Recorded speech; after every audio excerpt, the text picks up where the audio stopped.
Good morning, rock stars. How are Hi, hi, you? hi, hi, hi. Hi.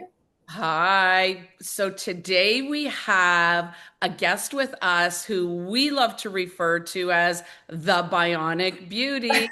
Love Hi it. guys, I'm Rouzalin, aka Bionic Beauty, a name that's definitely on my least modest days that was given to me by myself. Now it follows me everywhere I go, which I'm very proud of it as well. So I I'm love really happy it. and excited to be here. I'm ready to rock with you girls. Let's have a good Aw. Well, we recently met through a friend, and the second he told me your story, I immediately called Chris, and she's like, "We need to have her on the show." I'm like, "Right?" Yes. Oh my God. Yes. I'm so grateful to be here. I'm happy. I'm excited. I'm really happy to meet you guys. This is Yeah. awesome. Well, sadly, we get 20 minutes. I'm sure we could probably do 20 hours with you.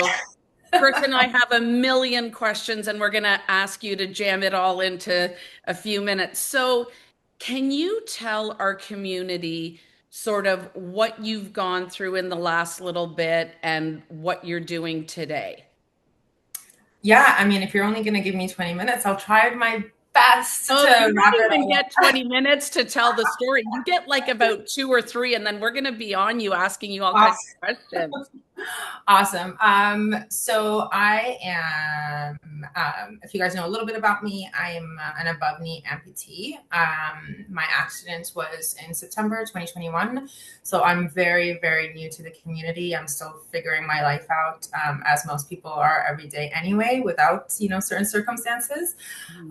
So I'm 3.5-year-old amputee. I'm an above knee. I am currently in a microprocessor leg, which is super cool. It's like the reason I call myself bionic is because it is bionic. Like it's a computer, it has an app, I charge it. Very, very badass. It's part of my identity now. And I think if you see some pictures, I've very much made it my own and designed it and custom made everything to represent who I am as an individual. So I am very proud of how far I've come in the past 3.5 years. As you can imagine, the beginning days were very, very, very dark. And I was really struggling in rehab to the point where they didn't want to send me home because I was not doing well mentally and they were worried about how it was going to be. Can I ask you one question? Because we are going to have your link and your bio and everything in there for our Yeah. viewers. And can you tell them sort of what happened? Because I know leading up to the accident, there was a whole other you, which we'll get into in a little bit. But I guess so, can you tell our audience and our community about the accident and how it happened? Yes, but if there's children around, maybe put them away. It's a Good pretty gruesome disclaimer. Good accident. disclaimer. Yes, yes. Or if you have a weak stomach. So I'm gonna take it back a little bit just so I can explain to you guys how I got to that part of my life. Anyway, I was living in Australia for a number of years. I'm American, Canadian, Australian, Canadian, so I'm a blend of everything. Anyway, so I was living in Australia for, yeah, I'm a little traveling mutt. I Love um, love Originally from Egypt, just have to throw that because hello heritage. it. You can Yes. tell. So I was living in Australia for a few years. Yes, for a boy at the beginning, and then followed my heart and stayed there for just me. And I was having the best time of my life. I found who I am. I was completely free. I feel like God sent me there, and I know we won't get into that. But so at 4 years, I got my motorcycle license in Australia, and Australia's weather and climate and just as an environment, bikers are everywhere. Every day you ride. So for 3.5 years, I was riding every single day. I never crashed. I never dropped. I never did anything that was like, crazy or anything. So I was a very avid rider. I would race cars. Like I know my machines. I'm good. I like my She's fast a rock star. bikes. I like to race cars. I was getting into racing motorcycles. Anyways, COVID, obviously everybody's life got altered in many, many ways. I ended up coming back, staying on my mom's couch. Horrible. Not horrible for my mom, but like just a very, Yeah. very cheap one. I love Very my mom. different from Love my mom. driving through Australia, right? Yeah, living in a penthouse and having 2 bikes and a car and then coming back to mom's couch. So I was like, oh my God, how am I going to make myself happy? Because that's what you have to do. You have to adjust to your lifestyle. So I bought another motorcycle, same exact one. And I live in Brampton, Ontario. And if you're in the GTA and you're from my region of the world, you will know exactly why I'm bringing that specific city up. Very dangerous, very unaware of other people around you. I was coming home from the gym. I bought the same exact bike as Australia because it was my baby, and I love my Ninja. I was very passionate about her. She's my best friend.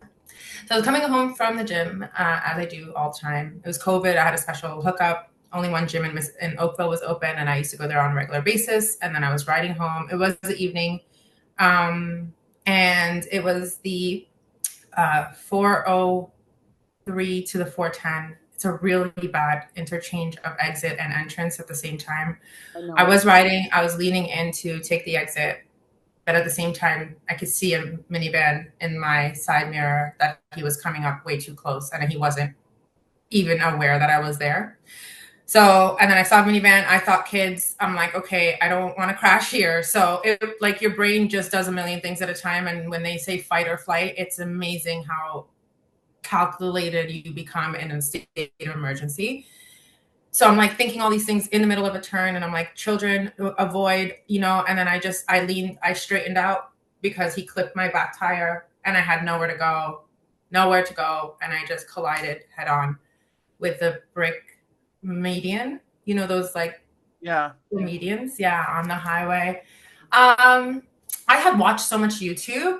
I guess it's like my brain was going into the files I have compartmentized that I didn't realize I had. And so I was like, okay, this is after I hit. I thought I clipped my mirror, my left mirror. And I was like, okay, I can get out of this. Meanwhile, I'm tossing. I don't want to let go of my bike. And I keep hitting, and it keeps landing on me. And I feel like I was flipping like 4 or 5 really impactful times. And I'm still in a zone of survival. So I'm sitting here trying to downshift and come up and straighten out, and somehow miraculously, and I didn't. I decided, I'm not coming out of this. Like, I gotta let go of the bike. And so I did, and I saw her, I stopped skidding and she kept going, and then a white Mercedes hit her and she's gone. Like, he didn't even stop. And then I don't know if I passed. I can't tell what was real and what was my perspective of it, but I just remember there was a million, I don't even know where all these people came from. There was a million people around me, and I don't know if they were real or was I just imagining all of this, but there's so many people, and a car, important note, because I say this in every time I speak about it, because I swear to you, he's my angel. I swear he's my angel. So I went into the middle lane onto oncoming traffic, and on the highway on the 410 in the middle of the night, or in the middle of the evening, dark enough to be in a dangerous position. And the car had stopped to block my body from getting hit from other cars. Wow. And I remember, I still want to find him. I'm still going to find him, you guys. I'm going to find him, and I'm going to. Do we have a license plate? Yeah, do you got a car? No, I was trying not to die. Listening. I know. I try. That's why I bring him up, because I'm like, maybe one day he'll be like, I know you. Well, and I have a private investigation agency. Okay, we'll talk about this. Wow. Okay, let's figure him out. We're about to find him. Yes, my hero, my little savior. And then so I felt like somebody was taking a lot of pictures of me, but I find out later that it was cars driving by. Okay. And I remember, and I doubt myself to this day, because what are the chances? But I heard a man, speak Arabic. And I said to him in Arabic, and I said, I don't have a brother. Please be my brother today and stay by my side. Because I knew something bad was going to happen. I'm already getting emotional about it. But my body was on fire. Like, people only see the prosthetic, but the damages that were done to my skin, I was down to the bone at some places. And my helmet's, wow, I can't believe it took that impact. But my body's on fire. But my leg was acidic. It was pain and heat to the point where you just know something's not good. And I still to this day have lived through so much that I have chosen, for my sanity and my emotional health and my mental health, to not read all of the reports, because I lived through something that was extremely traumatic. I talked to a lot of motorcycle accidents and survivors, and a lot of them pass out, or accidents in general, or whatever. I was awake, and I think that's for me enough to know what I've been through and how far I've come. So for me, I don't know. A lot of people ask me, like, did you get amputated on spot, or was it in the? I feel like I was not amputee on the road, but the hospital did make their decision. I remember the ambulance ride. I remember her name. Amanda was my paramedic. I remember everything. Like, I was conscious, and my leg was, I just kept grabbing her. I was so sorry. But I'm like, save my leg. What's wrong with my leg? Because nobody would let me look down. They just pinned me. Right. Even before the ambulance came in, they just kept holding my helmet down to not let me.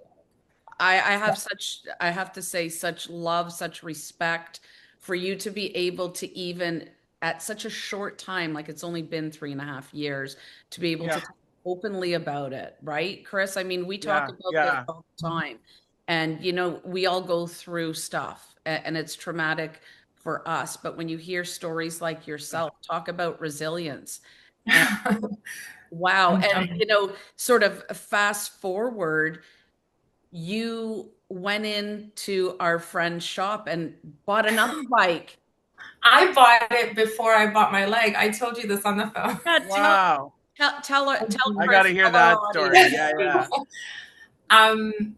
Okay, for those who know, a motorcycle on your left left side is where you shift. I knew I'm going to have to do some crazy ish to get back on a bike, but I never wanted to stop because the bike didn't hurt me and I didn't hurt my bike.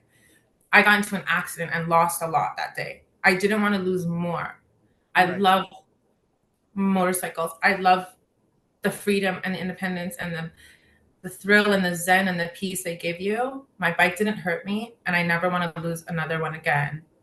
And so when I was in the hospital going bonkers, I'm like, oh my God, I'm like, who am I? Like, I was losing every part of me, right? My sister is such a good sis.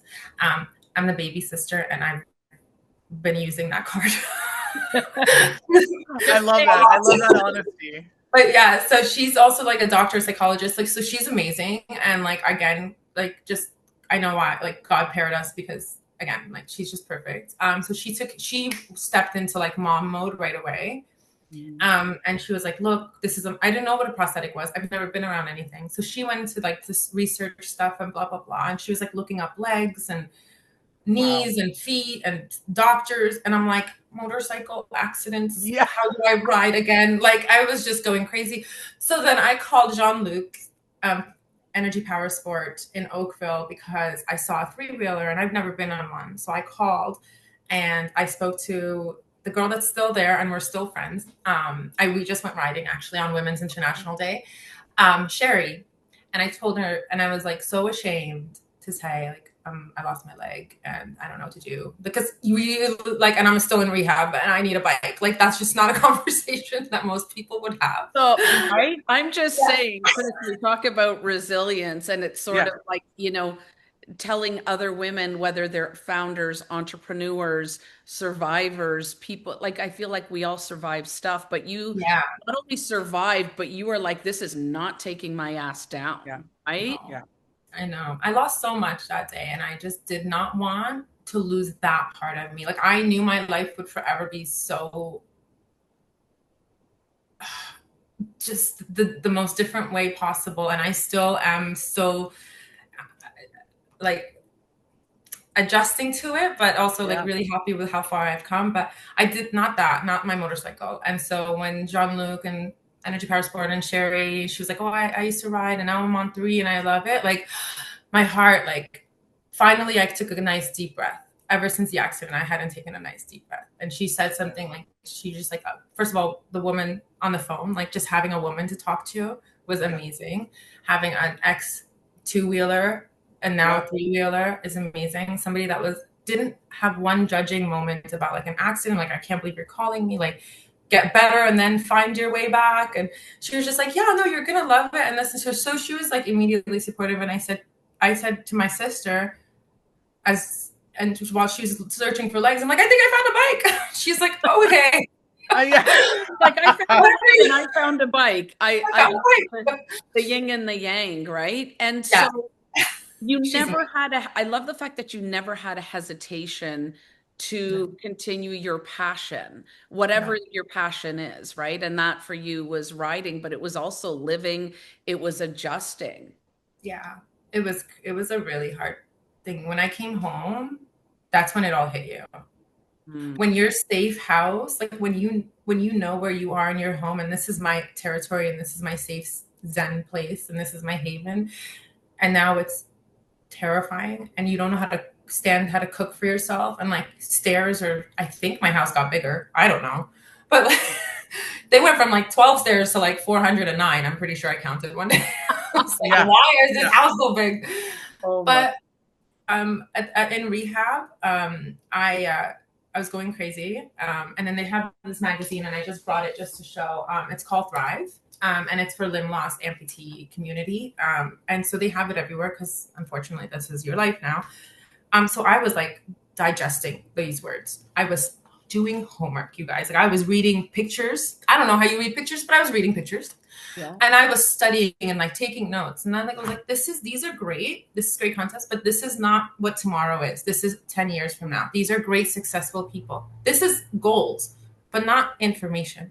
So I called the publisher and I said, hey, you're an amputee. You were in St. John's rehab 30 years ago. I'm in probably the same bed as you. I lost my leg and I have no idea what tomorrow is going to be like. I'd love to share my journey. So when a person is struggling and looking for what tomorrow is in the same bed, unfortunately, soon enough, they'll have something to look forward to and relate and maybe. And so I started writing for Thrive magazine. I've been a freelance writer for them for 3 years, and just sharing all the returns, like returning from rehab. He calls it Roz's return. That's his word. That. Yeah. So he's really good with me. And it's that.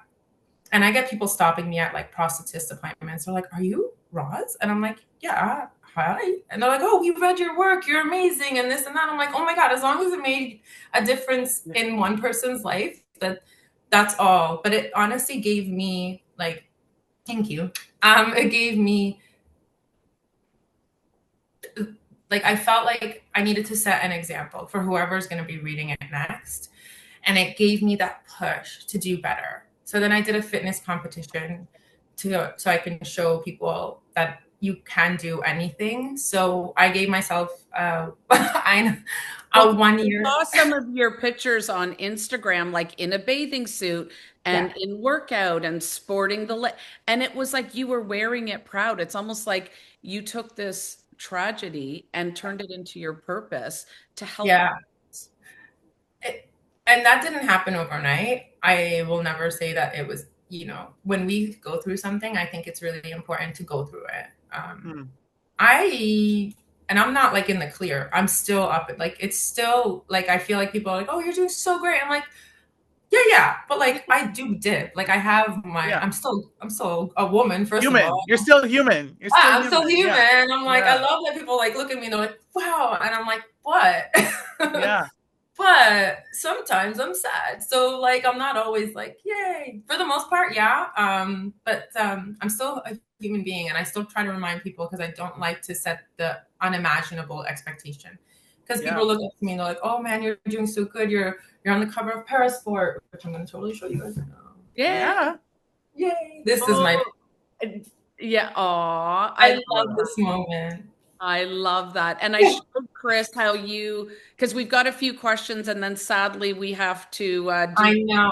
I'm watching the clock. But I know Chris has a few questions too, but showed her your legs. So you made that yourself? Because we're both rock stars. We're all about leather, bling, all the fun rock star stuff. And I saw this and I'm like, man, she really is a rock star. Because it looks like a black boot with all this cool design on it. So we're curious. How'd you do that? Well, so my Ninja, the one I crashed on, I took apart and I wrapped it all myself. I learned how to wrap like bikes and cars. But you could do that with prosthetics. So I wanted to be, I'm still very feminine, but I wanted to be bold. So I chose like a very black on black but floral pattern, and then I just custom made it. And then I went online and did a side cover. Actually, I was at Food Basics this morning, and this girl came up to me. She's like, "Damn, your leg!" And I always joke around, and I'm like, "Which one?" But Yeah. I'm like, I love that. I'm like, because I'm tanned on this one, and I'm like super tanned on this one. And people just get like a little laugh, and that makes my day. But yeah, so I get compliments from people all the time on it. But yeah, I designed it myself. I just wanted it. Even the Nike one, I designed myself. Oh, did you So really? Yeah, so I was the first female recipient of that Nike leg. They give one away every couple of years, and I got a few years ago. It was donated to me because of that activity level, and I was really proud to be the first female to ever receive it.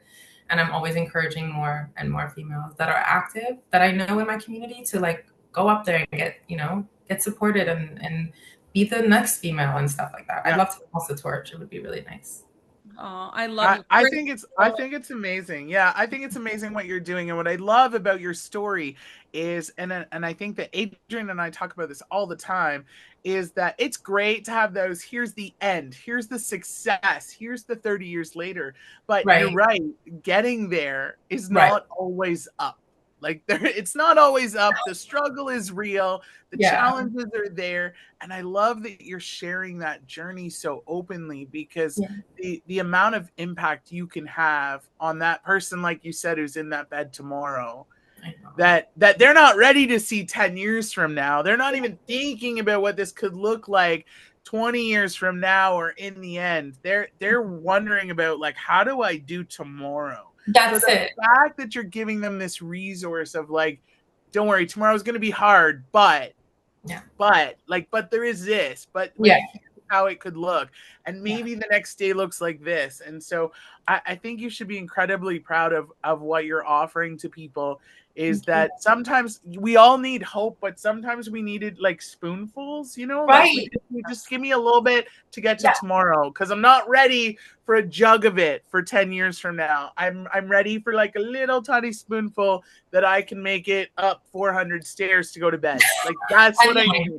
Like, I love that's what I need. It's true. I was so desperate. I just don't care that somebody ran a marathon. Like, you're not even thinking there. You're not there.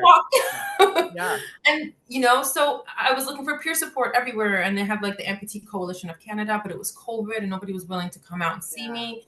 And I was just so alone. And so it was my outlet too, to share and to connect, even though I didn't know who was reading, but it was important. I'm sure it was a form of therapy for you and for others. Like 100%. Yeah. And now I'm certified to support others. So I'm going to St. John's on Monday, actually.